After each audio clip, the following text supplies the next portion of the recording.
आदेश जय महाकाल। जब कोई साधक वर्षों तक जमीन पर आसन बिछाकर कड़े नियमों के साथ मंत्रों का जाप करता है तो उसके शरीर के भीतर एक बहुत भारी आध्यात्मिक ऊर्जा और सिद्धि जमा होने लगती है।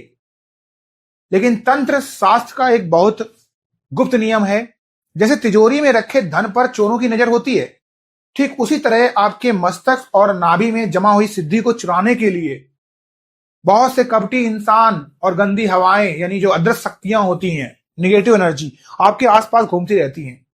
अगर आपका पहरा कमजोर है तो आपकी बरसों की कमाई एक पल में चोरी हो जाती है और आपका आसन पूरी तरीके से खाली हो जाता है।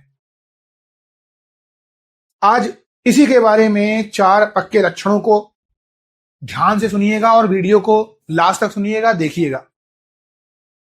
पहला संकेत, जिस मंत्र का जाप करने से पहले आपके शरीर में एक गजब का करंट और तेज पैदा होता था, अचानक उसी मंत्र को पढ़ने पर आपका मन पूरी तरीके से उचट जाता है और शरीर एकदम ठंडा, बेजान और शून्य पड़ने लगता है।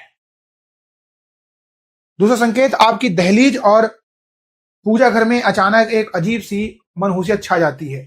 दीपक की लौ बार बार टिमटिमा कर बुझने लगती है और लाख कोशिशों के बाद भी आपका ध्यान मस्तक पर नहीं टिकता।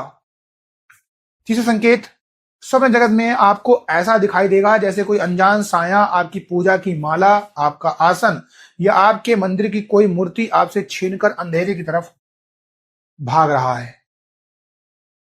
चौथा संकेत, किसी विशेष व्यक्ति से मिलने या उसके हाथ का कुछ खाने के बाद अचानक आपकी वाणी का प्रभाव खत्म हो जाता है और आपके चेहरे का तेज पूरी तरह से गायब होकर काला पड़ने लगता है।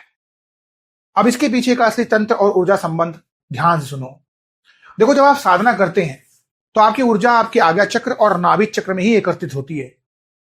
तंत्र शास्त्र में शक्ति हरण एक ऐसी क्रिया है जिससे कोई कपटी तांत्रिक या कोई अदृश्य हवा या शक्ति, नकारात्मक ऊर्जा आपके पैर के अंगूठे को छूकर या आपके पहने हुए कपड़ों और आसन के धागे का इस्तेमाल करके आपकी पूरी ऊर्जा को अपनी तरफ खींच लेती है। इसके अलावा जब आप किसी को अपनी आंखों से आंखें मिलाकर देखते हैं या किसी के पीठ पीछे पैर छूते हैं तो स्पर्श विज्ञान के नियमों के अनुसार आपकी संचित ऊर्जा का प्रवाह उस कपटी इंसान की तरफ मुड़ जाता है और आपकी तिजोरी खाली हो जाती है। अगर आपके साथ भी ये 4 संकेत मिल रहे हैं तो तुरंत सावधान हो जाओ और अपनी आध्यात्मिक कमाई को लुटोने से बचाने का एक कड़ा उपाय और नियम सुन लो। कभी भी अपनी साधना और मंत्रों का दिखावा किसी के सामने मत करना। अपना आसन और जाप की माला कभी किसी को छूने मत देना और बिना अभिमंत्रित तिलक लगाए किसी भी अनजान व्यक्ति के हाथ का भोजन मत स्वीकार करना। साधना के बाद अपनी माला को हमेशा गौमुखी के भीतर छुपा कर रखें। घर में रोज शुद्ध भीमसेनी कपूर का धुआं करें और पूरे भरोसे के साथ महाकाल के चरणों में लीन रहें। आदेश जय महाकाल।